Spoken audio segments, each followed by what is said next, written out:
The Centurion Project. Written by the 8th Day of Night. Chapter 51. Aftermath. Part 2. Fair enough. What terms do you have for me? First, Snowball started. I'm in charge of your schedules from now on. You work too late in the day and wake up too early. I'm putting limits on you. The work needs to be done, Elias replied. It can't just be left unfinished. And it won't be. Snowball said. This is not part of the term, but I'd like to bring in a few of my kin to work as non-military assistants, just to relieve you of your official subordinates of extra paperwork. Do you really want to spend hours on end approving each and every letter home? Elias sighed. No, I don't. Exactly. We can develop guidelines for what can and can't be talked about, and then they will do the actual work. If you're worried about further spies, fear not. I have authority as a prince.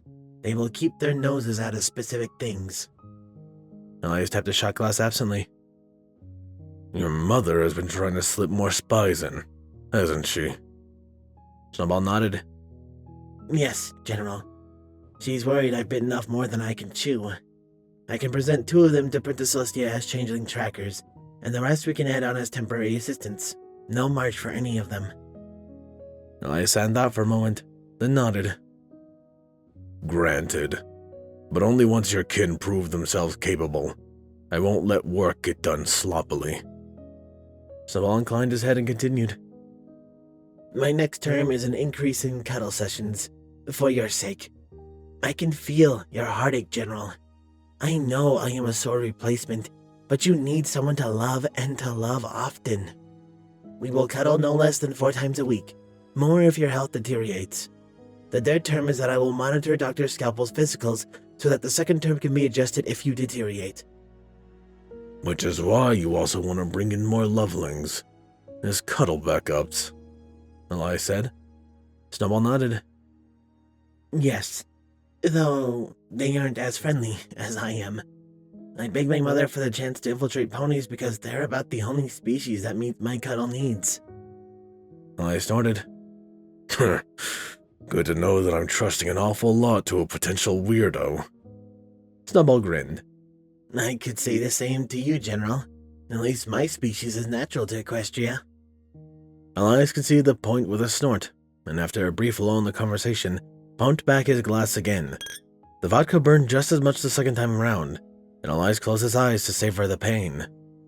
A low heat was beginning to radiate across his body, a sign of the alcohol's strength, but he was nowhere near close enough where he needed to be to function. He cracked open his eyes to pour another glass to find the bottle gone. Snowball had done his magic, keeping it far away from Elias's hand. The human squinted at him. Give that back. I'm not done yet. Snowball shook his head. I'm sorry, Elias, but you can't have more of this stuff tonight. I'll even go out and buy something softer, but not this. Please. Even griffins have a hard time drinking a lot of this stuff. Elias leaned back in his chair. So, then, what would you suggest we do, Snowball? I'm not exactly in a sleeping mood. Snowball frowned and nodded as he levitated the bottle over to Elias's hand. He briefly considered popping the cork for one more drink, and then decided against it. He was already starting to slow down mentally. He couldn't quite remember why turning Luna away had been such a good idea, but he knew it was the right decision. He was fairly certain. At least he still had...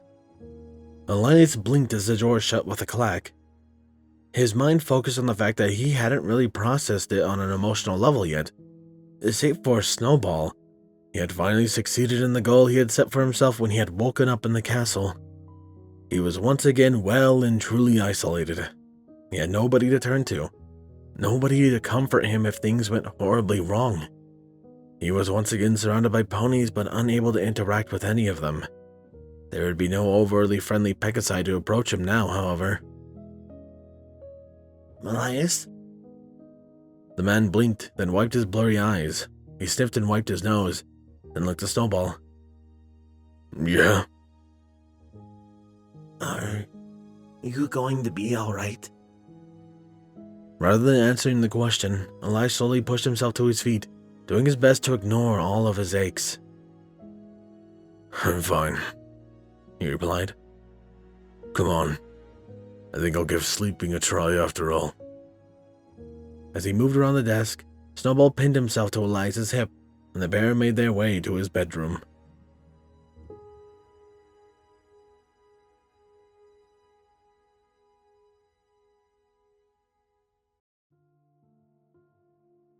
Luna looked around in the darkness of her sister's room.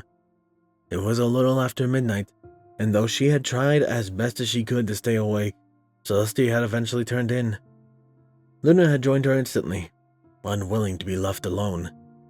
The elder Alicorn slumbered peacefully beside her, and while her comfort had been enough for her to fall asleep, something had driven Luna to wake up. She blinked at the dark wall for a moment, then started mentally walking through the halls, doing her best to determine what was in the direction that she couldn't turn away from. It didn't take her long to figure out whose bedroom sat only a few hallways away. She sighed aloud as she laid her head back down. Though her dream magic was essentially non-usable, she could still detect when a nightmare was occurring, and with the power of Elias's, Oh, my love. she whispered. I wish I could help you now. I wish I could do my duty to put your nightmares to an end. Celeste's head rose. Did you say something, Luna? She asked blearily. Luna nuzzled her sister's side. Nay, sister. Merely thinking. Thank you for letting me rest with you. Celeste returned her nuzzle and settled back down. Her breathing quickly resumed its slow tempo, and Luna let out another small sigh. Even though she closed her eyes, sleep came back slowly. All she could think about was what could have been if things had gone differently.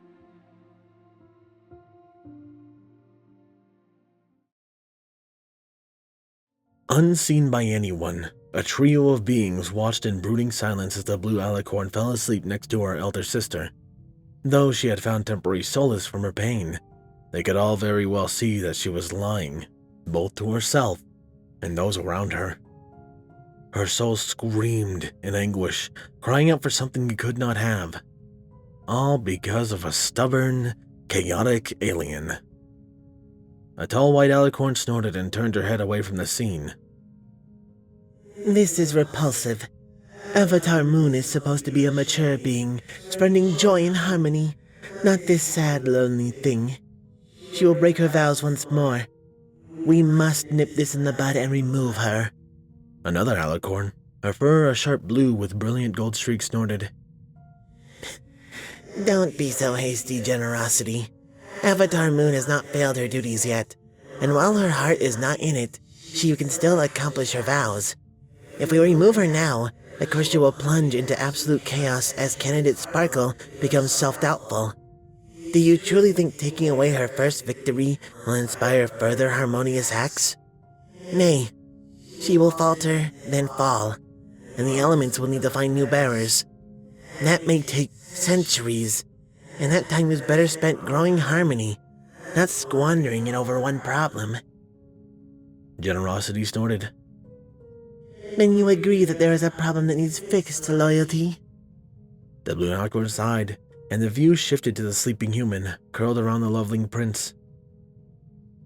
As much as I hate to admit it, yes. The human has shown a strong sense of loyalty, but his own mind works against him. It sows doubt, makes him weak when trying to form lasting friendships. Even now he thinks of driving away his family. It is not what I had hoped for him. The third Alicorn grunted. I believe that is understating things. We are responsible for this.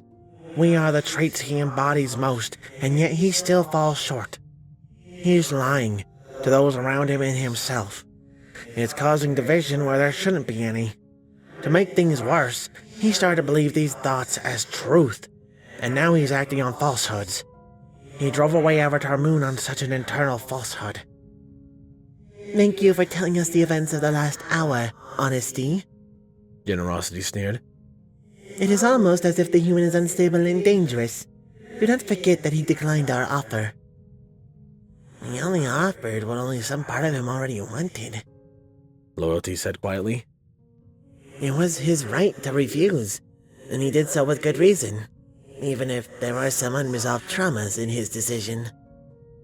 Generosity gave her a deadpan look. Truly unresolved trauma. He tried to physically attack the manifestation of his inner harmony. She looked back to the orb.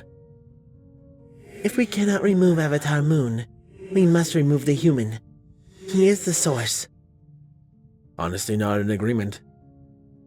Yes, we do. Avatar's soul had the right idea of trying to use his foreign abilities to the advantage of Equestria's military, but his usefulness is coming to an end. He needs to be removed from power, then disposed of. It will hurt a few ponies in the short term, but they will move on once he is gone from memory.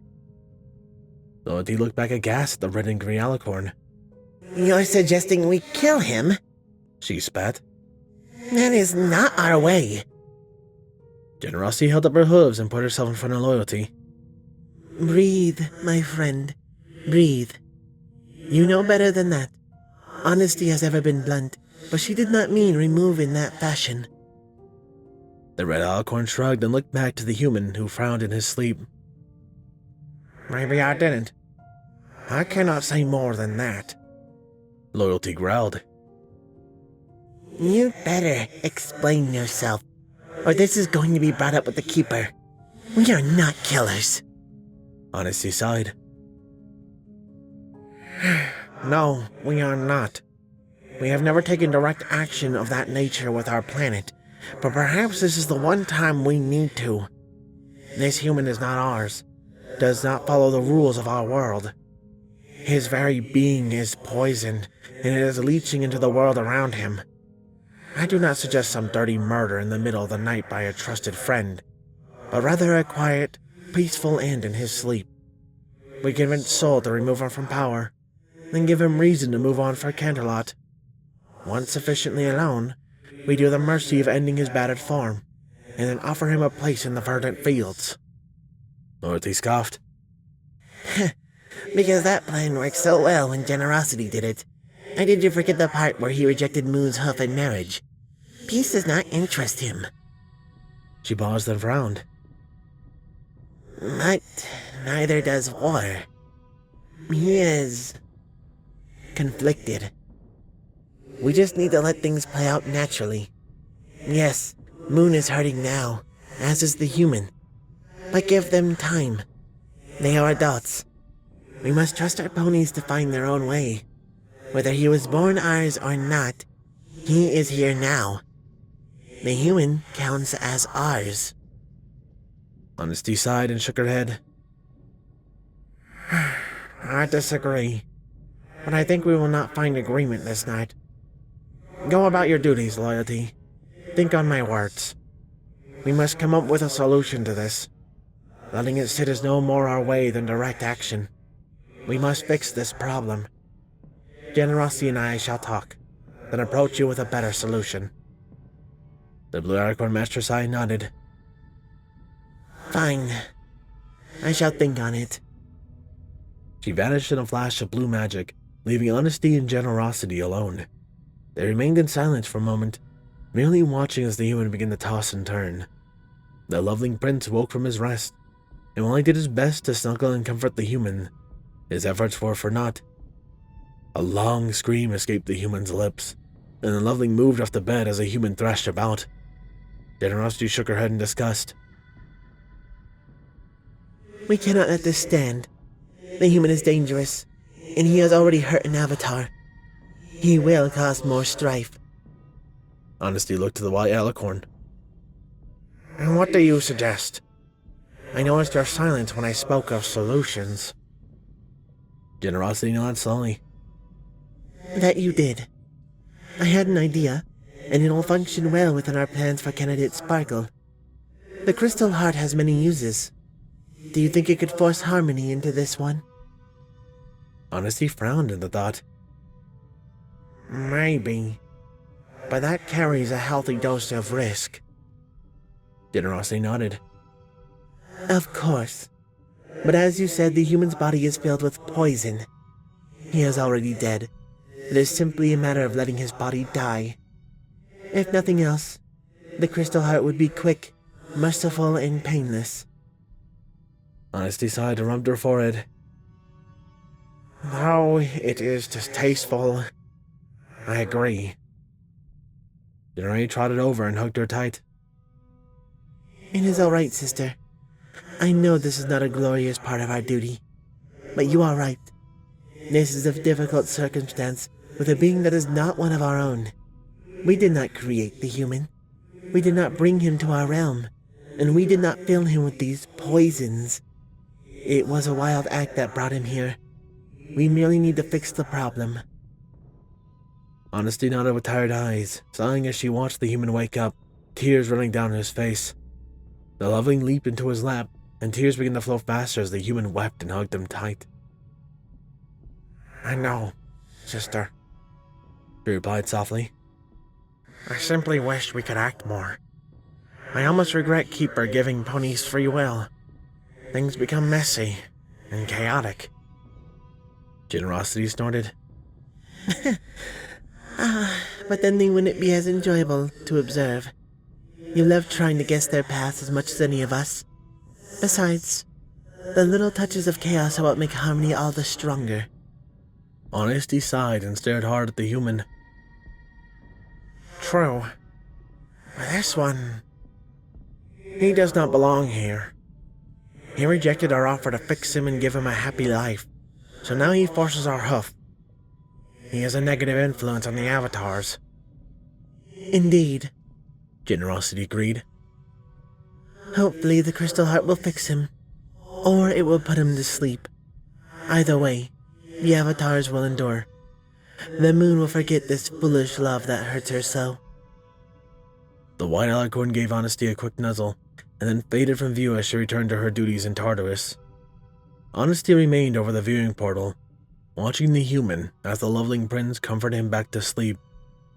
There had to be a way, had to be a solution. The red Alicorn opened a separate window to the still sleeping Crystal Empire, and she focused her vision on the Crystal Heart.